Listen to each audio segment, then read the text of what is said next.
I've been told that people seem to think that I love to hear myself talk. And it is very true. I do love to hear myself talk. They'll never get me to admit it, but I do. All right, let's see what Ubisoft is, like I said, probably being an eerie portent of the directions of the games industry. Remember when the name Ubisoft actually meant something? Yeah. Well, there's been more news that has come out regarding the absolute state of that company and placing it against other things. It's become very clear that Ubisoft is cooked. You remember when they used to actually make Assassin's Creed games? I remember. Guys, like, stick a fork in this thing, it's done levels of bad, and later on I'll also talk about how one politician is also making waves for denouncing political correctness in video games, and the journalists are not happy. Wait, there's somebody who's finding a way to denounce political correctness in video games? Wait a minute. Hang on, I gotta sit forward. You have my attention now. You have my undivided attention. Because he calls out Ubisoft directly, but firstly this comes from WCCFtech.com. Ubisoft has confirmed they have a record loss of 1.3 billion euros, and it is... Oh man, that's a number. That they lost more. Hold on. Hang on, we got to figure this out.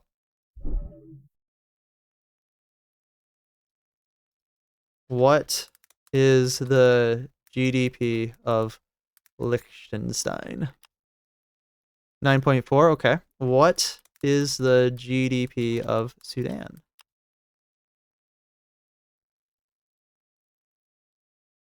Okay, that's actually pretty good. I got a better idea. What is a country with a GDP of $1.3 billion?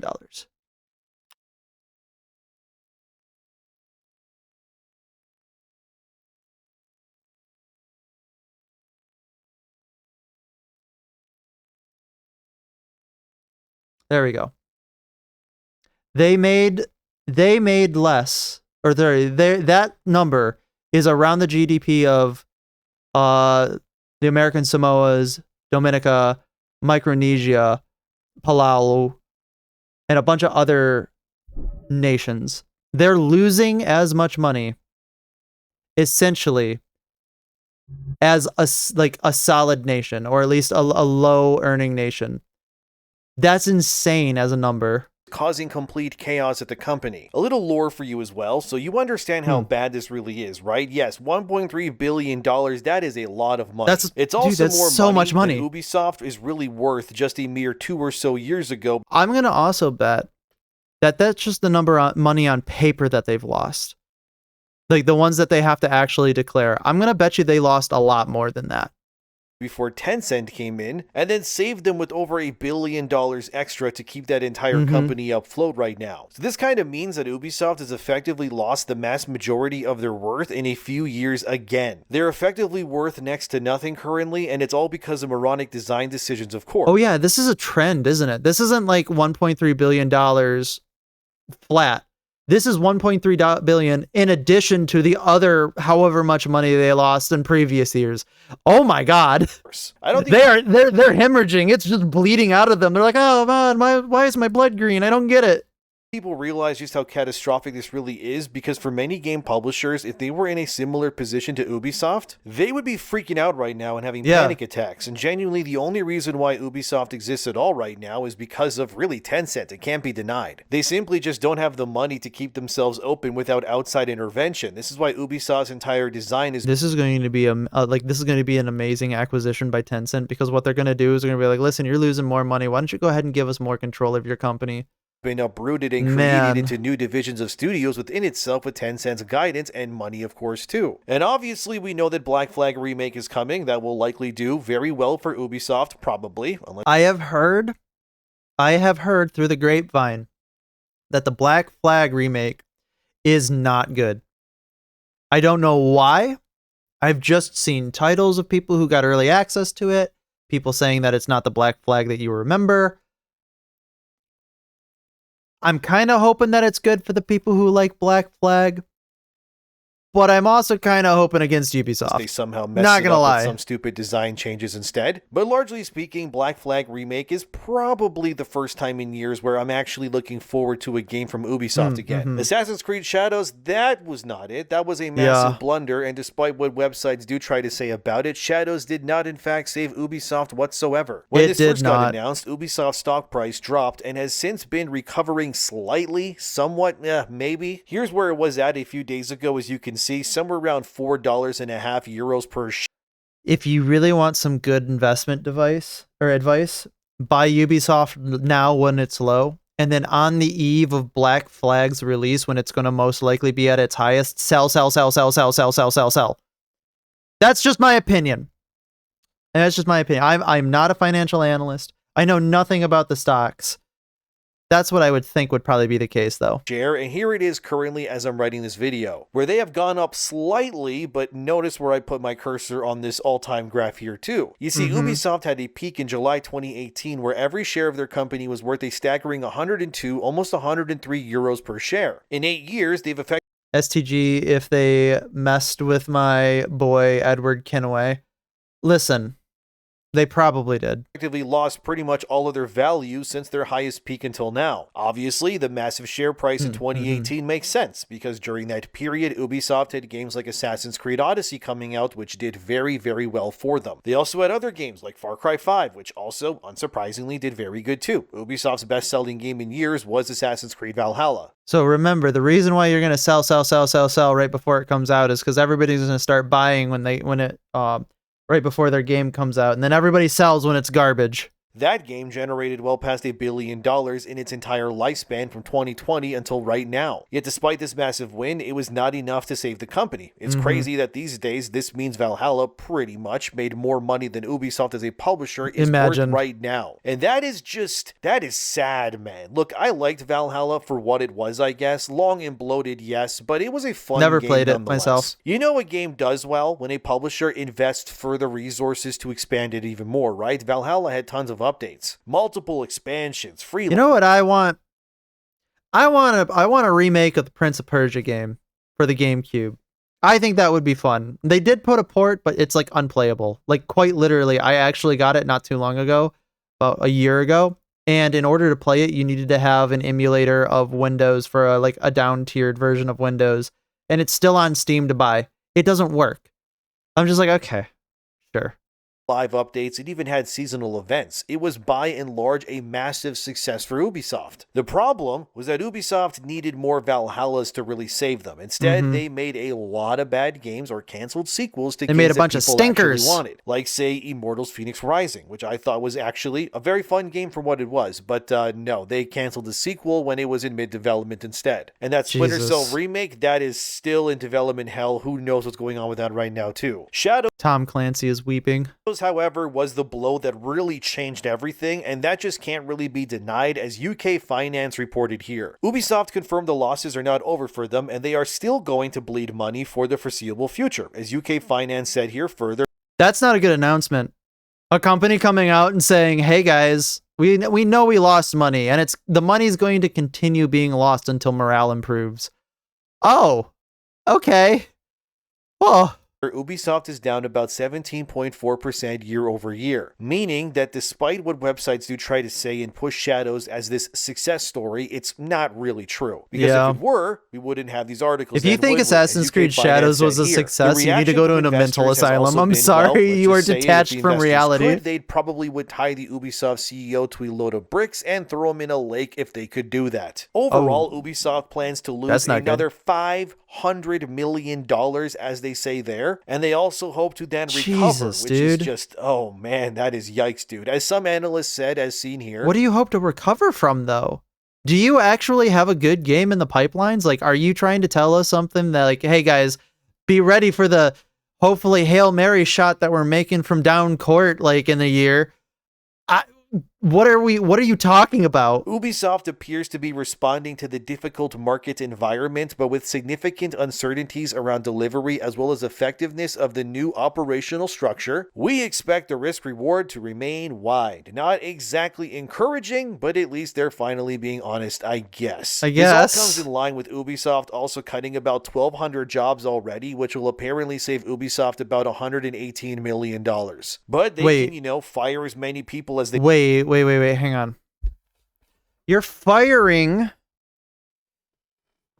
that many people, and you're going to be saving in the billions for firing these people. Why did you hire them in the first place, then?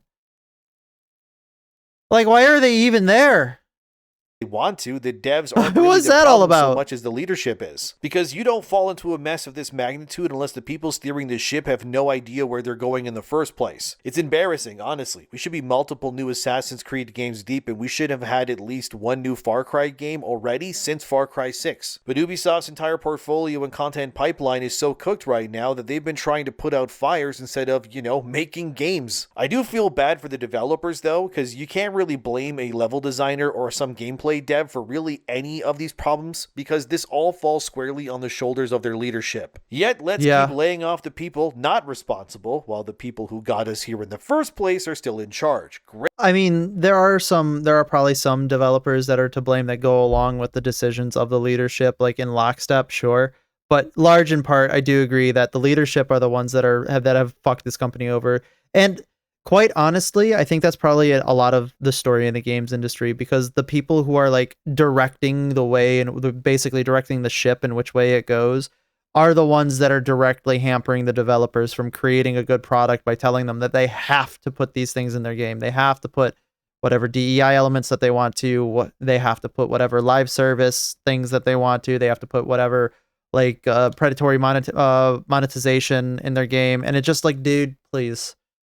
Just let the developers make the game that they want. Don't tell them that they have to have a model that makes X amount of money per year.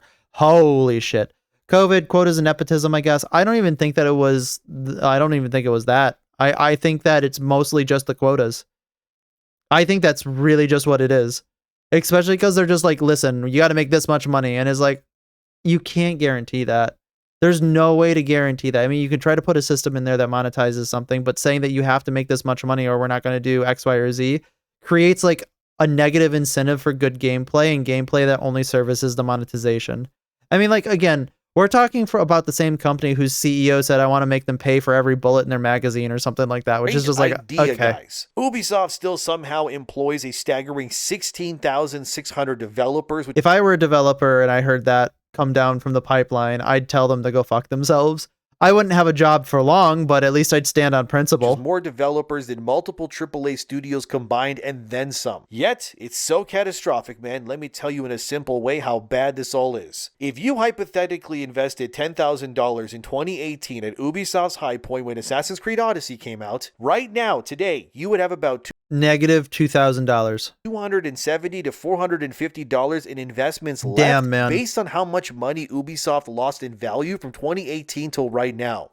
Minus 10K, I guess. That okay? Your 10K would have turned into 450, and that's at best. I would become a super villain if that happened to me, dude. Yeah, man. I would straight up become the Joker. I would start terrorizing Gotham City and sending my Joker goons into Ubisoft if that ever happened to me, because that's actually criminal. Like, here's a handy dandy graph to show you the whole decline, okay? A handy dandy graph with a figure showing why the handy dandy graph happened. Yasuke included, because, well, him being there is also a contributing factor to the financial disaster too. That see Exhibit B. Be denied. Regardless, Ubisoft has confirmed, as seen here from Eurogamer, they plan to have new games in all their key franchises come out by 2029, which that is a long time from now, man. That is an eternity in terms of content. 2029, dude. I'm gonna be like, what, 36, 37 years old then? God, I gotta start a family. Look, the point is, Ubisoft has cooked themselves so unbelievably hard that you got Assassin's Creed 2 through Valhalla, like, made and came out in the span of about a decade. In the same amount of time, all you're really gonna get now is Assassin's Creed Shadows, a Black Flag remake, and, well, that's about it pretty much. I mean, how does that even make you guys feel? Because it makes me feel sad, okay? Because look, where are all the games, Ubisoft? I love Assassin's Creed. Where are the games, Ubisoft? But I do like the series a lot. It was my guilty guilty pleasure. The idea of going to these different eras and jumping on guards with my hidden blade, absorbing the culture, sure, it wasn't perfect, I know that, but it was really fun. I would even take a PS5 next gen, whatever you want to call it, ports of say Origins, Odyssey, Syndicate, whatever, so I can replay them at this point, just so that I can enjoy those games again. Those probably wouldn't sell that well. Far Cry 4 or even 5 getting I think people are burnt. Upscaled graphics and then some too. It's just we used to be eating so good, you know what I mean? Like instead we don't really got much coming at us right now either. Like give us another Assassin's Creed game set in the Viking era. Expand that even further because people obviously loved it. Give me Assassin's Creed during the Spanish Inquisition or World War 1 or 2. Remember those missions in those would be pretty cool actually. Parts of London into World War 1? Like that was so sick, dude. World War 1 industrial era, that'd be an interesting Assassin's Creed. I could see that, or at least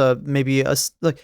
Obviously, I'm a big fan of like diesel punk around that area, so I think I'd really like the aesthetic. But also for like an Assassin's Creed type of like directed experience, I could see that. I know some people would say, but guns in Assassin's Creed would ruin it. I mean, you can work around that. As long as you keep the game's world smaller and not to big open battlefields 24/7, it should be totally fine. Either way, okay, we have gotten a lot less in the same time frame, and it's all Ubisoft's ineptitude to manage what people actually want these days. Besides Shadows not setting the world on fire, Hex or Hexy, however you want to say it, that witch-based Assassin's Creed game has already lost 2 game directors and is currently in development What hell. is this? What is this Hexy thing? I've never heard of it. Maybe it won't save the company, I bet.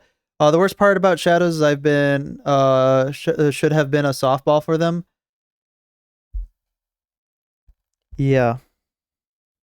It should have. New Far Cry game since 2021 when 6 came out. Again, what are we doing? How can something with so much potential be fumbled so badly like this over and over again? And how can we forget the Sands of Time remake that also got cancelled? It's a mess, man. Old school Ubisoft like they were a trendsetter. Oh, that hurt. The Sands of Times remake got cancelled.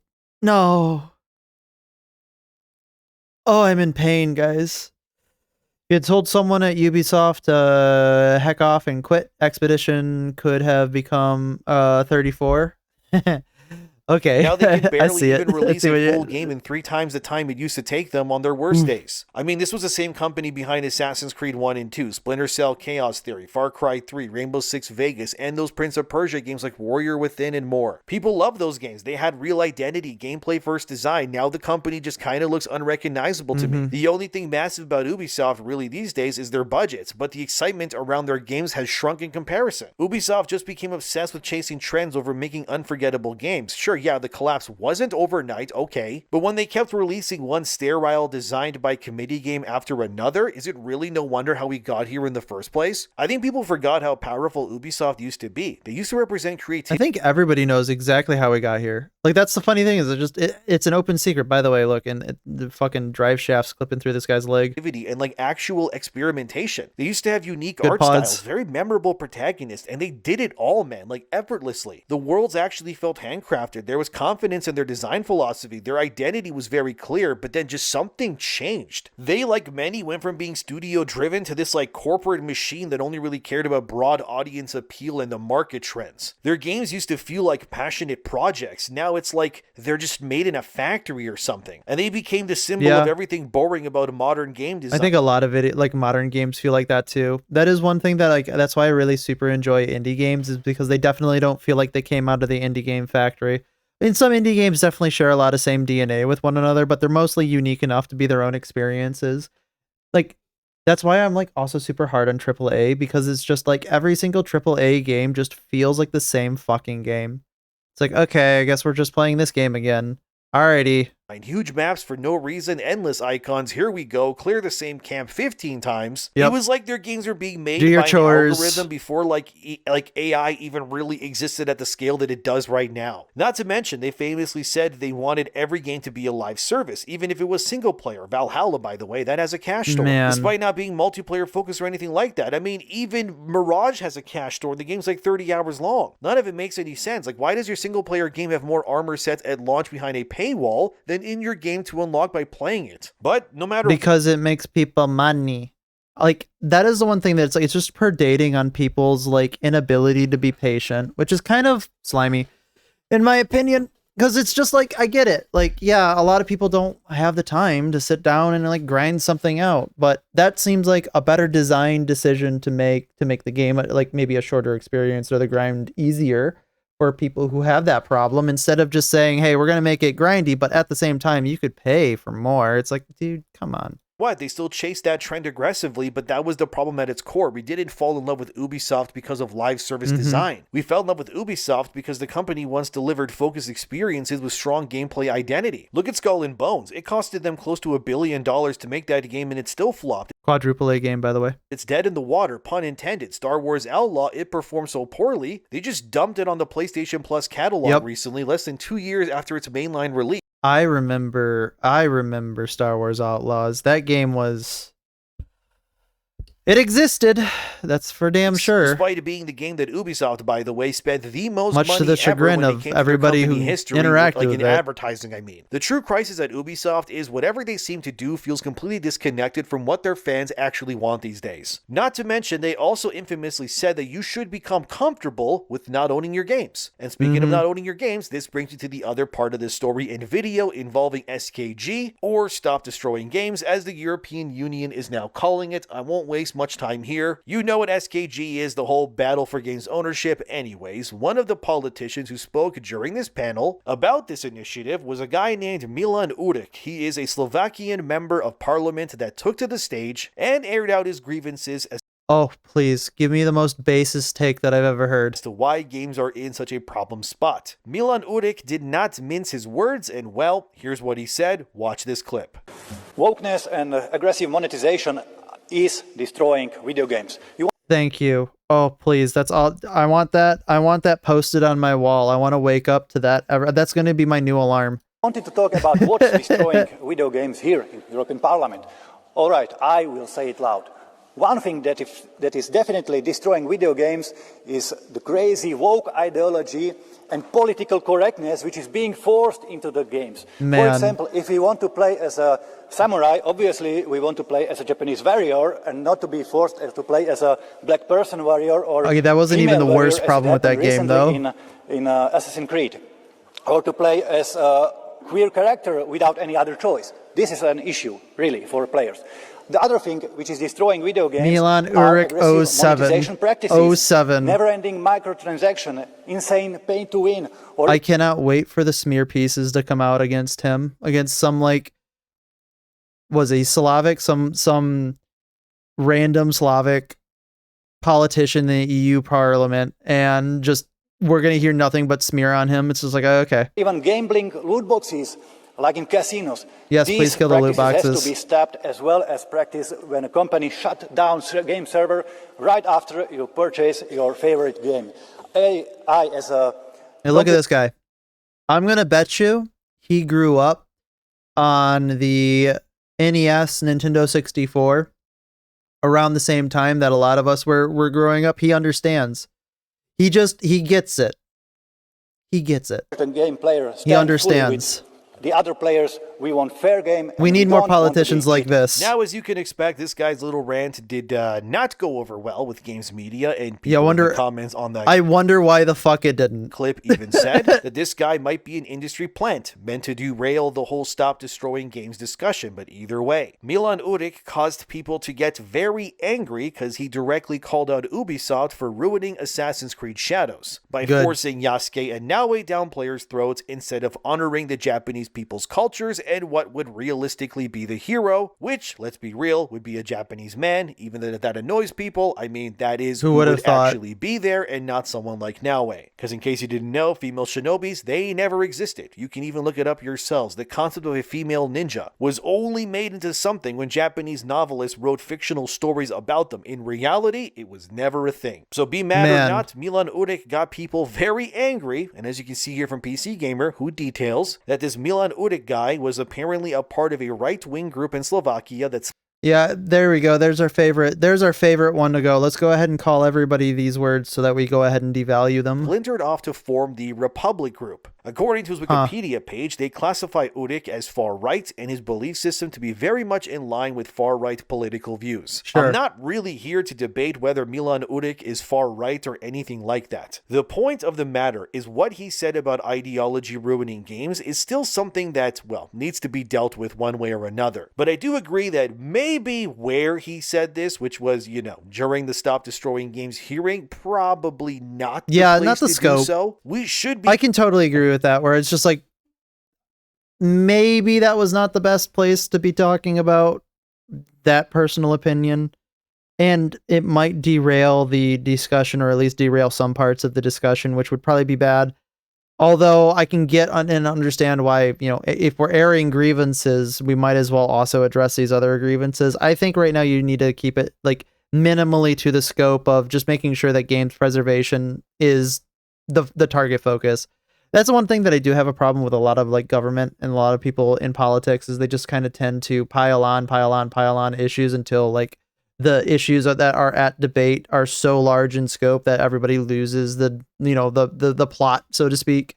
So hopefully that doesn't happen. The business side of the agenda here, and ensure that there's laws put in place to protect consumers from these greedy companies. That obviously includes Ubisoft, who again told you guys to get comfortable with not owning your games. And remember, Ubisoft's The Crew is also the game that, kicked off the whole SKG thing to begin with. So they are very much tied to this problem very closely, whether people agree or not. That is just the truth. Again, what Milan Udik said about ideology in games, I mean, he's not wrong. It has ruined many games, that's true, and in Shadow's case, that game did not perform well because it was, by and large, a fictional historical revision. Like I said, not even the worst part of the game. Of Japanese history meant to push a modern It was agenda. additive. That's not a far-right claim to make. It was a quite multiplicative factor of how it made it bad. Because we know that Yasuke was real to some degree, but we also know he didn't accomplish anything besides being bought by Oda Nobunaga and then being sold back to the Jesuits. Yet in Shadows, if you played it like I did, unfortunately for review on the channel, Yasuke is not portrayed this way in the game at all. Instead, Yasuke effectively frees Japan from their oppressors alongside Naoe by pushing back not only the corrupt Japanese officials threatening the sovereignty of its people, but also wiping out the Templar Portuguese side of the equation as well. Well, he takes out about like 2 Portuguese guys, but it still stands. Ubisoft divested resources away from that game because it was clear that nobody really cared enough to keep playing it, and I don't really blame them. The point still stands though that Yasuke even defeats Akechi Mitsuhide in combat, and near the end of that game, Mitsuhide, who famously slew Oda Nobunaga and historically gave Yasuke to the Jesuits because Yasuke was, well, kind of meaningless to him, that's just the reality. Well, in the Ubisoft version, Yasuke not only defeats Mitsuhide in samurai combat somehow, but Mitsuhide then begs on his knees for his life and calls Yasuke, and no, I'm not kidding, the greatest swordsman Japan has ever seen, despite, if you don't know, only having taken up the katana in Way of the...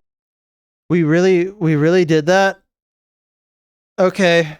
Samurai a mere 6 months or so Thank you, before Ubisoft. this fight even takes place. So it's not grossly out of proportion way of saying that Shadows is not only deeply offensive to Japanese culture as a whole, because it is, it also paints their people as weaklings who can't protect their own country either. But the Black Samurai, who again just learned how to use a katana 6 months ago, somehow saves Japan, defeats everybody, and, defeats the man who historically threw him back to his slave owners in reality. So is Shadows' gross propaganda meant to demoralize the Japanese people? I mean, yeah, in a way it is. It's not a far-right view or whatever claim they want to say. That's just what happens in the game, man. Again, I played it. I 100% of the game, so I can speak about this like I am. I'm so sorry that you had to play that game 100% of the way through. I know the game. I know that Naoe is the daughter of an actual Japanese shinobi in the game. One of the Iga shinobi, no less. Which again, Naoe is not real and would never have been a ninja like her father. That's just the reality. Yet her main villain, offensively, is an actual real legendary Iga shinobi in real life whose name was Hattori Hanzo, who, by the way, Naoe can defeat in combat and can even slay the guy if she chooses to, which is just crazy, dude. They really had a woman taking out Hattori Hanzo. Like, this is like making a story about Alexander the Great. Again, like, this really doesn't matter because it's a work of fiction, in my opinion. Like, this isn't really a strong line of argumentation.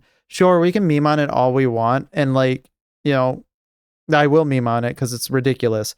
Because it just gets continued to pile and stack. But I honestly, the game was just dog shit for being a game too. I think that's probably just a better line of like talking, and everything else about like these weird things that these people put into the game like can be chalked up to just regular like historical fiction or fiction that they want to write. I don't care. Doesn't matter to me. Really doesn't matter to me at all. But definitely, like, guys, come on, just make a good game. Because if they made a good game, nobody would care about this. Getting beaten by a woman in combat, but for like Japanese people. It's just crazy historical revisionism. It is what it is. Again, none of this is really helping. Milan Udic is right in that at least. Sure. But I do agree that bringing up what he did during that meeting was probably not the best place to do that. It was not the best place. It was the worst place to do that. And his example of using shadows, it's legit. I mean, it is. The game's not good. It is blatant propaganda meant to demoralize an entire nation's people, and it does not pay respect to the people of I think that if you wanted to approach it from an angle of propaganda, I mean, maybe you can really kind of squint and look at it. And I think there's some good discussions to be had there because you could probably try to make that argument. I think that it would be a weak argument, but you could still try to make the argument. I'm willing to hear that argument. Japan, and instead uses their history and people as nothing more than props to push something into existence that has and never will happen. This would be like making a World War II story and saying that a black woman led the Allied forces single-handedly to defeat the Yazidis to secure victory. Like, that's just not true, man. Also, by the way, any game writer who's like listening to this, do not take that idea and make it I don't know into if a I game. agree with that. Unless bit I of guess hyperbole. you want to lose 95% of your company's value like Ubisoft did, then I guess go right ahead then. And I mean, if Milan Udic was wrong, well, would Ubisoft be panicking and losing all their money like they are right now? Like, I get it. PC games. Again, I think they just made bad games. Like, that's really what it is. They've just had a decade and a half of just bad game after bad game. Gamer needs to denounce these sorts of ideas, because otherwise they're going to get ostracized by their so-called fellow games websites or whatever. But the truth still stands that people are indeed sick of that sort of stuff in games, and Ubisoft pushing it did not work the way that they wanted it to. Otherwise, we would have multiple expansions for Shadows, live events, seasonal events, and more, all in the same way Valhalla did if it was actually profitable. Yet, as ironically PC Gamer reported earlier this year as seen here, Ubisoft ended their support for Shadows less than a year after release. They ended their support for Shadows less than a year after its release. Okay. Ouch. Come on, guys. What are you doing? Which again you supports can't the do fact that the that. game did not resonate the way that something like Holy Valhalla shit, or dude. Odyssey did. And by the way, they took the money from Tencent after Shadows, so yeah, it did not work. And Valhalla had over 2 years of full support from Ubisoft with multiple expansions, which kind of proves the point too. If games are doing well, publishers are going to invest more into them. That's just the truth. And when it comes to Shadows, which was meant to be the future of Ubisoft's content plans, it did not work. And now they're worth 5% of what they were when Odyssey came out. So you can rally for social justice all you want. But the reality is even the so-called people who support you in spirit rarely, if ever, show up when it actually matters. And if they did, we would have seen a different future, wouldn't we? And Ubisoft, like many, started to favor and crave institutional support. I think that's important to actually also kind of think about is like they are trying to court an audience that don't buy video games anyway.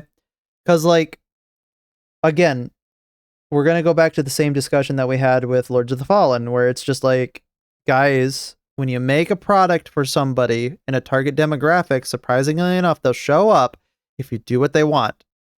If you do not what they want and the people and you cater to people who are not your target demographic, surprisingly enough, the likelihood of them showing up is so much lower than the opposite. Through pandering over their forward game design that they used to be known for, and well, the proof is there for you in what happened. It all hurts though, because we know Ubisoft is capable of making great games. It's just that their leadership has done nothing but I haven't heard much about For Honor lately. Instead, time and time again. They just can't really get out of their own way. And I remember when For Honor came out, I loved that game when it came out, and then like one day I woke up and was like, oh man, this is a really stale experience, and never went back to it. Ubisoft is now a warning sign. I played it for like with massive entertainment corporations, like 2-3 months, too far away from the audience and then that was made them successful. So in the end, Ubisoft's current situation did not happen because gamers suddenly became impossible to please. No, that is not it. It happened because one of gaming's biggest publishers slowly lost sight of what made people care in the first place, and that is just the truth. Because players can feel when a game is built with passion, and they can also feel when a game is assembled through layers of corporate management, trying to manufacture engagement instead of creating something unforgettable 100%. like they used to. That's the real crisis facing Ubisoft, not really just financial decline, but the loss of their creative identity that once made the company matter at all in the first place. And unless they fix this and go back to giving people what they want, well, as that one guy in Far Cry once said, have I ever told you the definition of insanity? Thanks for watching, subscribe if you'd like to, and see you guys next time. Okie dokie. Thank you very much, Endymion. Kaboom. I definitely think that some of the more hyperbolic arguments probably are not the best way of argumentation for it. Like I said, I really think the best argument right now is it was just a bad game. Because like I think there's a lot of games out there where people play that are historically revisionist in either direction or any way. And they're looking at that like going, oh, I don't care because it's a good game. It plays well. I think that's fine. But I definitely think that there is a problem that is exacerbated by bad game design, where the worse the game is, the worse the other problems seem to glare out and maybe misattribute the issues to other factors.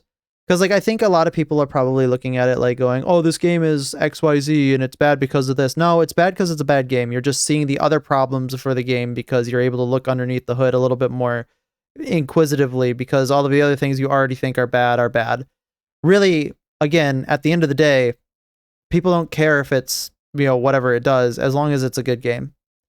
And then they're misattributing, of course, the people who try to propel this ideology into games as just bad game designers in general, because they make bad games and they kind of associate those two things together. And you can make any association you want. I'm not going to be here to tell you that you shouldn't. But I think that if this were to have been a good game, we would not be having this discussion, or maybe we would be having this discussion in an incredibly minimized and smaller scope. At least that's my opinion on it. That's my take.